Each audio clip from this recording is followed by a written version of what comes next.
मेरी गर्लफ्रेंड मुझसे बात नहीं करी, दूसरी बना ले। ऐसा थोड़ी तुम्हारा प्यार दिल निकाल के जेब में रख के चली गई। तुम आईएएस की तैयारी कर रहे हो, तुम्हारा दोस्त आके तुमसे कह रहा है तुम जिंदगी में चपरासी नहीं बनोगे। आईएएस तो बहुत दूर की बात है। जिनको भी मौका मिल जाए उन्हें मौका गंवाना नहीं चाहिए किसी भी कीमत पर। तुम्हारी पढ़ाई बेकार चली गई है, पैसा हम दे रहे घूमने, तुम किसी और के साथ जा रहे हो। भावुकता में जो सेवा करते हैं वो गरीब लोग करते हैं, इसीलिए गरीब भी होते हैं। वो ये देख रहे हैं कि मानवता क्या है और दुनियादारी क्या है। इतने स्टेबल बैट्समैन होते हैं, वो शुरुआत बहुत स्लो करते हैं।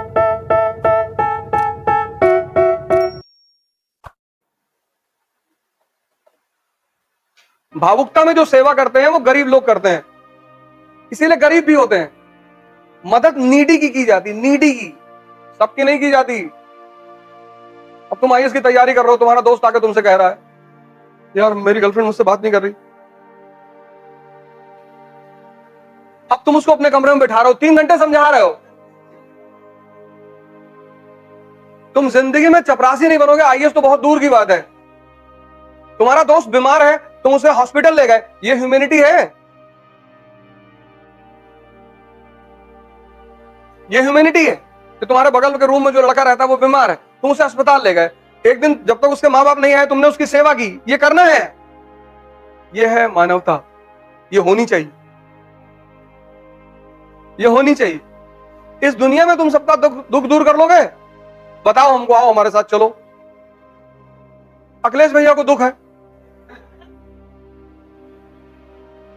किसको दुख नहीं है इस दुनिया में? अभी तुम बस कह दो कि भैया हमको मदद करने में बड़ा अच्छा लगता है, तुम्हारे घर के सामने 500 लोग खड़े रहेंगे। तुमको ये देखना है कि मानवता क्या है और दुनियादारी क्या है। तुम्हें दुनियादारी में नहीं फंसना है। मेरी गर्लफ्रेंड मुझसे बात नहीं करी, दूसरी बना ले, दूसरी बना ले। अरे मैं उसे बहुत प्यार करता हूं, तुम्हारा प्यार तुम्हारे पास है ना, हाँ दूसरे को दे देना। ऐसा थोड़ी तुम्हारा प्यार दिल निकाल के जेब में रख के चली गई है। तुम्हारा दिल है ना तुम्हारे पास, हाँ तो दूसरे को दे देना, तीसरे को, चौथे को, पांचवे को, पूरी दुनिया को प्रेम बांटते चलो। हाँ वो लेके चली गई है तो फिर कुछ किया जा सकता। अब ऐसे लोगों को अगर तुम एंटरटेन करोगे, इसलिए मैं कहता हूं डायरी बनाया करो, और रात में सोने से पहले डायरी देखो कि पूरे दिन भर मैंने क्या किया। इनसे मुलाकात हुई, इनसे मिला, कहां गया मैं, मेरा टारगेट क्या था, मेरा प्रोजेक्ट क्या था। शाम को अपनी डायरी जरूर देखा करो कि आज मैंने किया क्या। तुम्हारी डायरी तुम्हारा आईना बन जाएगी, तुम्हें डेली दिखाती रहेगी कि तुम क्या करते हो दिन भर।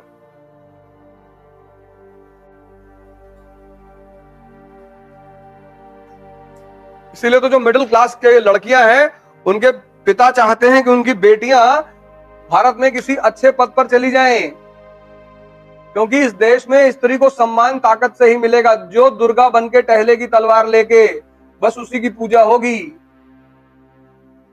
ये नियम है इस देश का। तुम्हारे पिता लोगों ने जितना तुम लोगों को आजादी दे रखी है ना, वो आजादी दोबारा कोई नहीं देगा।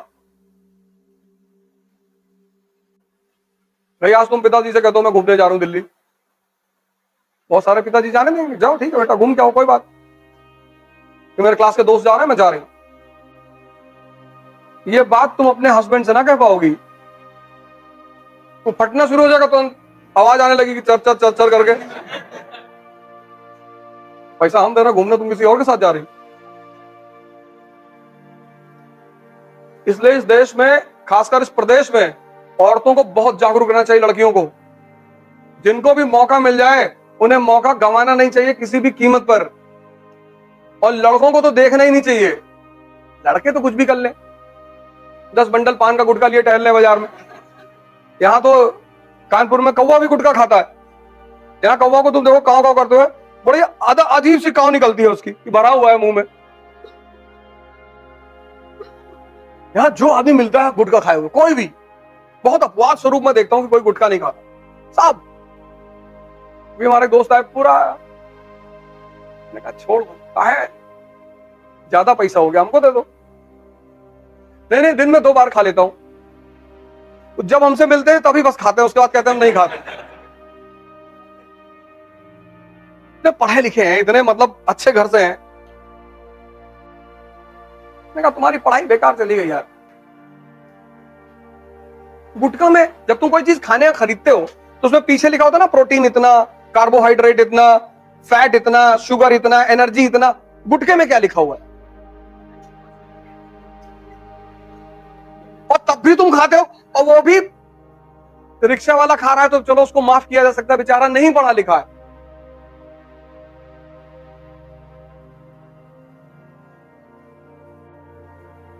जितने स्टेबल बैट्समैन होते हैं वो शुरुआत बहुत स्लो करते हैं, 1 ओवर 5 रन 6 रन, तो जहां 5 ओवर में स्टेबिलिटी बनी, मारना शुरू किया आगे दौड़ा दौड़ा कर।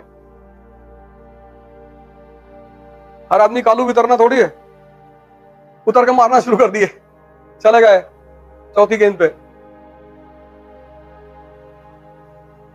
अब ये गुप्ता पीरियड, फ्यूडलिज्म की शुरुआत, सामंतवाद। अब ये जो सेकंड अर्बनाइजेशन है, अर्बन इकोनॉमी, ये टूटने लगी। इकोनॉमी नहीं टूटने लगी, अर्बन इकोनॉमी टूटने लगी। क्यों टूटने लगी? क्योंकि रोमन्स ने सिल्क बनाने की कला सीख ली। सबसे बड़ा आयात पूरब से क्या था? सिल्क। उन्होंने सिल्क बनाने की कला सीख ली। सिर्फ सिल्क बनाने की कला नहीं सीखी, उन्होंने पूरब से हो रहे आयात पर प्रतिबंध भी लगा दिया। और सबसे ज्यादा सोना कहां से आ रहा था? व्यापार से। तभी तो ये मौर्यंस इतनी बड़ी बड़ी सैलरी दे रहे हैं, 48,000 पाउंड। चांदी की कोई खान है भारत में? नहीं, चांदी बाहर से आ रही थी, सोना बाहर से आ रहा था। और सबसे बड़ा सोर्स कौन था? रोमन साम्राज्य। एक तो उसने सिल्क बनाना सीख लिया, और दूसरा भारत के आयात पर प्रतिबंध लगा दिया। इससे क्या हुआ? व्यापार वाणिज्य को झटका लगा। जब व्यापार वाणिज्य को झटका लगा तो धन के आय पे झटका लगा। वो जो सोना चांदी बाहर से आ रहा था वो भी, उस पर भी झटका लगा। अब राजा के सामने समस्या यह पैदा हुई कि वो अपने अफसरों को सैलरी कैसे देगा।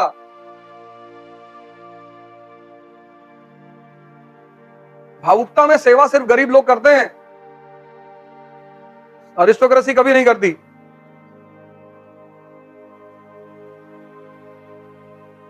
इलेक्शन में देखा तुमने कुछ लोग कैसे बेचारे दिन दिन भर घूम रहे थे।